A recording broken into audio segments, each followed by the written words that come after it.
Hey guys, welcome to another episode of GM Fantasy. I'm Paul, and in today's video, we're going to take a look at 10 players that are barely being drafted this year, but will definitely be drafted next year. So let's take a look. So every year, guys, there's always going to be some players that don't even have an ADP. They don't get drafted in virtually almost any leagues, and then the following year they're they're everywhere in the drafts. They might not be top echelon players, but you're definitely going to see them in the middle to late rounds, and they'll be drafted consistently. So I was trying to looking at the potential of those players this year, and I've come up with a list of 10 players, and I'll start it off with Troy Franklin. This year, the buzz coming out of camp for the Broncos wide receiver core is pretty damn good. They traded away Devon Bailey just recently, just because the hype for Franklin and even Pat Bryant right now is skyrocketing. He's listed right now as third on the depth chart. From what I've read, he's bulked up quite a bit. He still has his speed. He's been playing with Bo Nix for quite a while now, so they have the chemistry, and Sean Payton's been raving about him. This definitely bodes well for what he could potentially do this year, especially if an injury happens to, let's say, Marvin Mims, which right now I'm hearing he's got a bit of a groin issue. So this could be just the opportunity that Franklin needs to really showcase his skills. This time next year, Franklin, from being like a barely drafted player, will be somewhere in the middle rounds to the late rounds. So he's going to definitely smash his ADP, and I'm looking forward to seeing him do that because I think he's honestly going to be a great player. Next, we've got Terrence Ferguson. Now, he's getting a lot of comps to some really big name tight ends, like Gronkowski. I heard like Sam Laporta. They're saying that because of his athleticism, his size, he's just got a lot of attributes that you want from your number one tight end.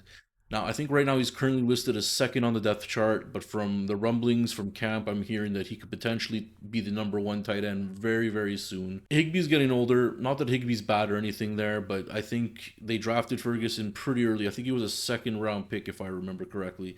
And that's high draft capital, so they definitely have a plan for him. Sean McVay is always looking for new ways to add the weapons to his team. So, and with Stafford slinging the rock, he can definitely have a big year. And for that reason, I think that even though he's barely being drafted this year, this time next year, he's going to be one of the main guys. After that, we've got another tight end, Theo Johnson. Now, he's definitely the number one tight end on the depth chart for the Giants. He got injured last year, so he didn't flash as much as I guess he could have. Now, he was definitely being targeted quite a bit, and I think he's going to be potentially the number two, if not the number three target this year. Other than Malik Neighbors, maybe you got Wandell Robinson, but Theo Johnson, I think, will be the next man up. Russell Wilson tends to favor his tight ends, every once in a while. I always find it like he has big games with tight ends. Definitely someone to watch. They're going to be down in a lot of games, so I think the passing volume for him could be quite substantial.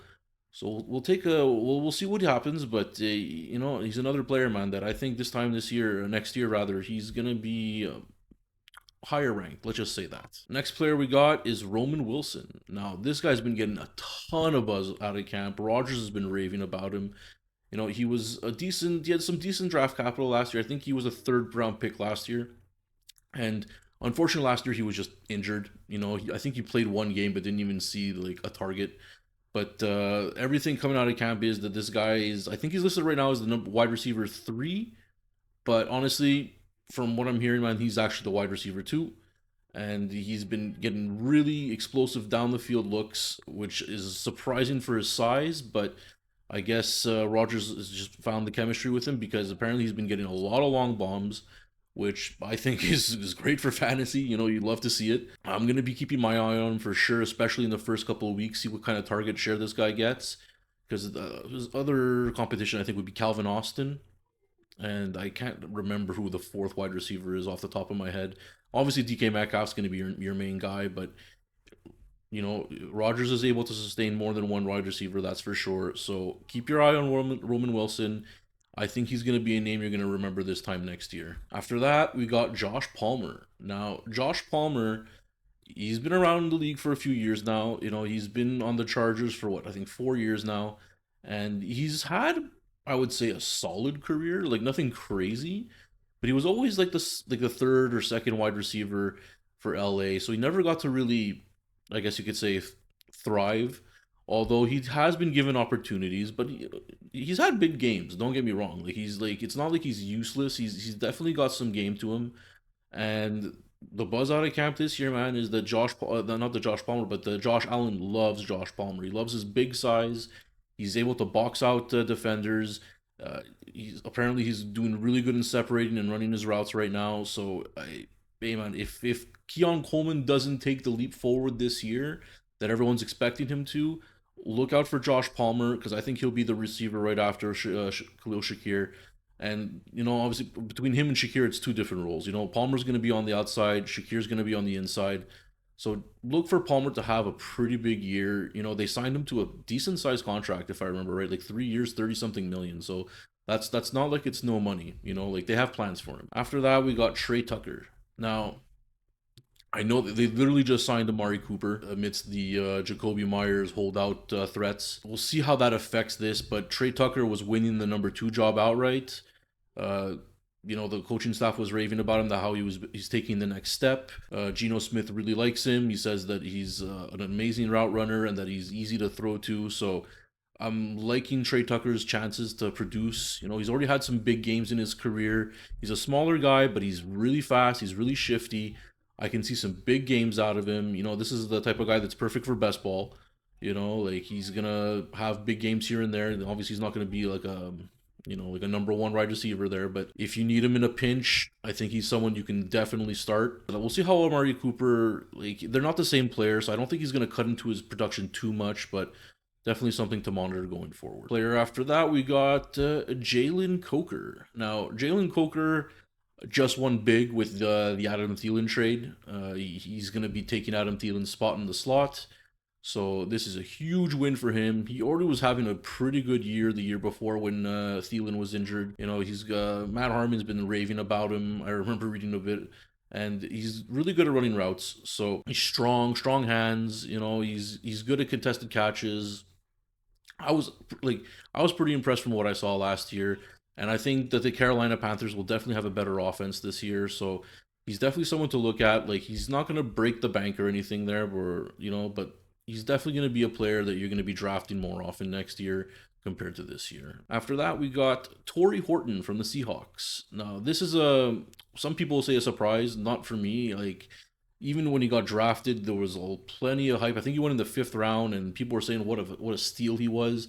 That he should have been going like in the late second, early third.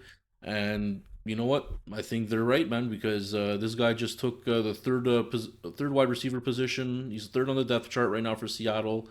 And honestly, he can even push Cooper. If Cooper Cup doesn't come back to what he was before, look out for Torrey Horton, man. He can end up being the number two wide receiver easily.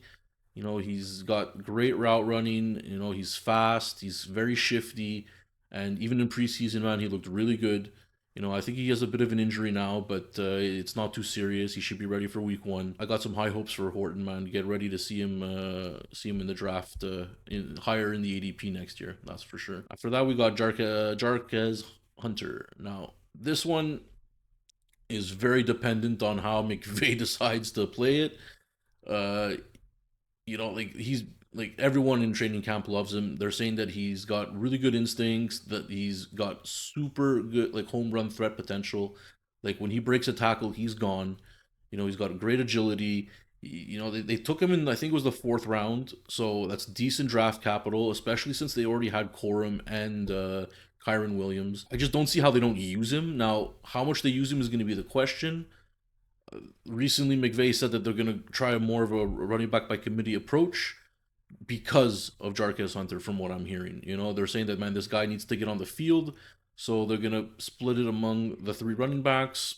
I'm hearing that Hunter's already like taken over Corum's position. Maybe they just wait a few games to make that official. But from what I understand and from what I'm hearing, Hunter's already the number two. I'm excited to see what he's gonna do, man. Like the guy's a bowling ball. I really like he has potential to be an RB1. Honestly, I think we'll see what happens if if Kyron gets hurt, man. This could be man. He could do some friggin' damage. So I'm excited to see what he's gonna do this year, and I'm curious where he's going to be being drafted next year because it's definitely not going to be undrafted. I'll tell you that. And then my last guy, this one is like this one has huge boom potential, especially depending on what the player ahead of him does. I'm talking about Malik Washington, and then it all depends on what happens with Tyreek Hill, right? Tyreek, obviously, he's going to be the number one wide receiver, and if he stays in line, keeps his mouth shut, and plays football, then there shouldn't be too much competition from Malik Washington, and so that like the potential for a bust is also there. But if Tyreek doesn't do what he's supposed to do, man, and Washington takes over, he was looking really good in the preseason, being raved in training camp. He's third on the depth chart, so he's definitely going to be seeing some playing time this year. And I'm just excited to see what this guy does, man. He's really fast. He's really shifty. I think it was a sixth round pick last year, and man, the guy should have been closer to a fourth or a third round pick. So I'm really interested to see what he's gonna do. He's definitely with. I don't think Tyreek's gonna be there next year. So Washington will definitely be a higher draft pick next year. He could potentially be going like in the fourth, fifth round in fantasy drafts next year, depending on how well he does this year. I'd be on the lookout for him because he's definitely gonna be moving up the ADP. That's for sure. Those are my 10 guys. Obviously there's a lot more out there. If you guys think that I missed someone, you know, put it in the comments section. I'd be happy to hear what you think. If you think that I'm an idiot and that these guys are nowhere gonna like they're not gonna do well at all, tell me I'm an idiot in the comments section. I want to hear it. I want to hear that too. So please, guys, if you do me a favor, if you made it this far, like the video, subscribe to the channel, help me grow this community for contract leagues, and yeah, I'll see you guys in the next one. Cheers.